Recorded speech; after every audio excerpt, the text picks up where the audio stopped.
Coming up, we're going to be talking about The Mission, The Marvels, and also a number of Disney channels going dark across America. But before we go any further, make sure you do hit that subscribe button to keep up with the latest Disney Plus news. So last night, millions of viewers on Spectrum's cable networks lost access to a number of Disney channels, including National Geographic, FX, and obviously the big one, ESPN. So this is affecting people right across America, from Los Angeles right across to New York.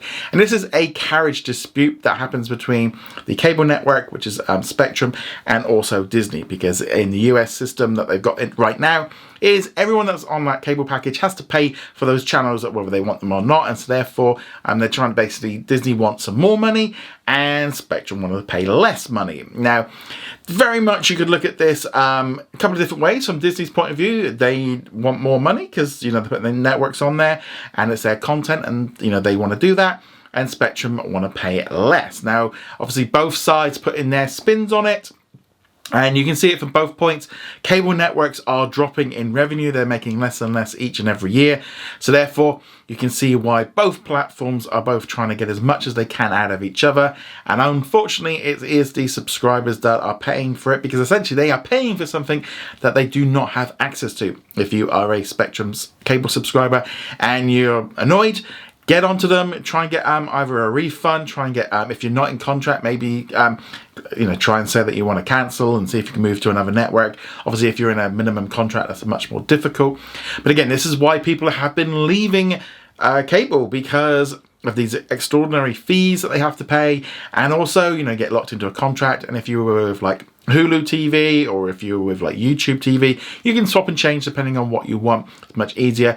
And I suspect we're going to see more of these carriage deals moving on as cord cutting just continues to get worse and worse as more and more people shift over to streaming. And this is why Disney is going all in on streaming. They've said earlier this year, Bob Iger said that linear networks are no longer core to their business, and they're even potentially even looking at selling them. They're looking at doing a direct-to-consumer ESPN, where everything on ESPN would be available. It's not going to be a couple of years until that one hits, but again, I suspect all of this is going to be part of the negotiations that's going on, because the cable networks will basically do not want them going direct to consumer, because that's just going to make it worse.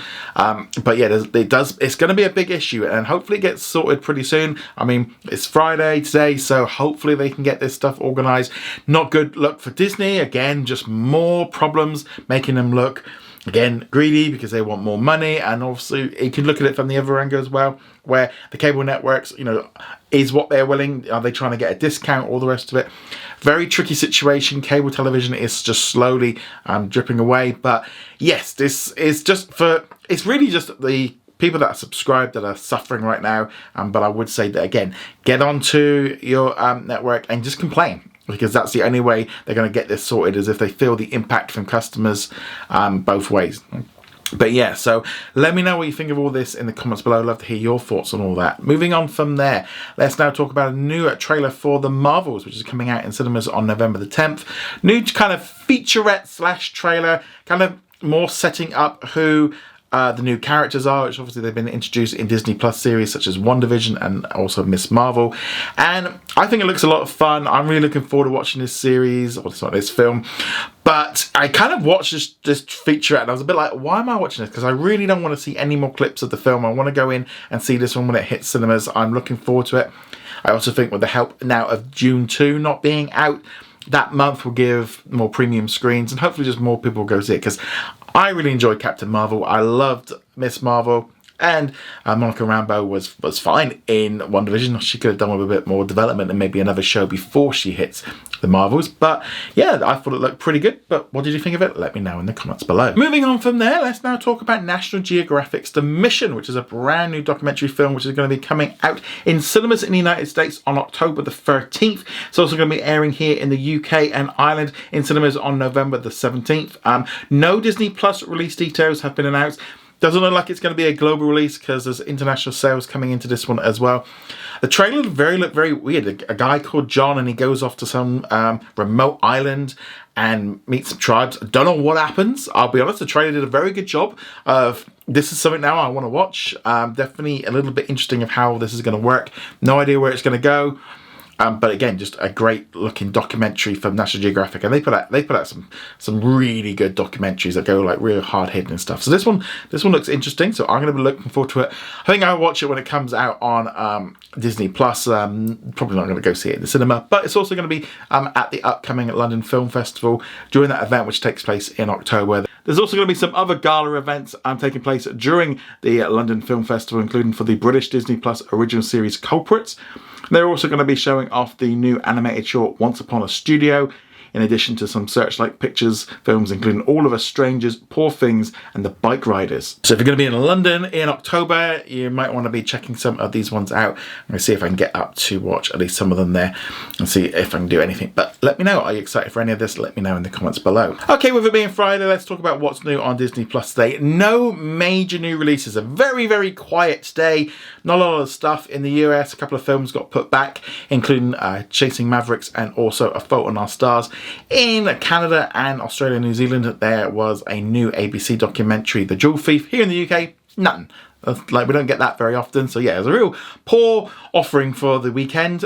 It's just weird with the US with like Labor Day, there's nothing put on there, no big film and stuff, which seems a bit surprising. Maybe they're just wanting people to check out Ahsoka, but yeah, just a bit of a light weekend. And our question of the day from Andrew, they said they should hire writers from other countries in the UK, Australia to make up for some lost time and to help add more content to Disney Plus and cinemas. I'm wondering when we will see the new Doctor Who on Disney Plus and we will see past seasons on Disney Plus. I'm assuming Disney Plus Day might be the day they release Dial of Destiny and the Percy Jackson series on Disney Plus. So we've got 3 different issues there to jump into. So let's first talk about getting in people from the UK and like Australia to work and create new series. Now, if Disney commissioned a brand new series and got a British writer in with British actors and all the rest of it, that can happen. That can still go on. That's not a problem. Same thing in Australia. However, they can't replace American writers and actors with UK or Australian actors or writers because that would go against the strike, but also like, for example, Equity, which is like the UK union, is actively trying to not do that because it just generally it's just not good. It's not a good idea. But so they can go out there and kind of create niche stuff internationally, and you know, things are still moving along, things are still happening, but yeah, it's going to be very tricky. I mean, I definitely feel like, regardless of what's going on with the strike, just using people here in the UK and in Australia and Canada, etc., and in Korea and in Japan, just using up people's talents from around the world is a good idea for Disney Plus. It gives us more choice, more selection, and that's definitely a good thing. Talking about Doctor Who, we know that the first of the new specials are going to be dropping in November when it's the 60th anniversary of the show, and then we're going to be getting a Christmas special, and then the new series is going to be arriving next year. They haven't announced the actual release dates for any of this stuff yet. Generally, the BBC tend to not announce stuff too far in advance in terms of dates because there's just no need to here in the UK, so there's no point like doing that. I suspect we'll probably get into like October and we'll probably find out a little bit more about that one there. Maybe like Children in Need, that's at the end of October, but yeah, I wouldn't expect any information soon, so hopefully that'll be arriving pretty soon. And then with regards to Disney Plus Day, I'm not sure if like Indiana Jones, I think at the minute they're going to probably be more focused on the Disney 100th celebrations, and then obviously whatever's going on with Hulu. So those are going to be my 2 main things. I don't think right now, I wouldn't be at all surprised if they skip Disney Plus Day at all and just don't bother with it. But let us know what you think of all that in the comments below. Go check us out over at whatsonatdisneyplus.com. Like, follow and subscribe, and I shall see you guys soon. Laters.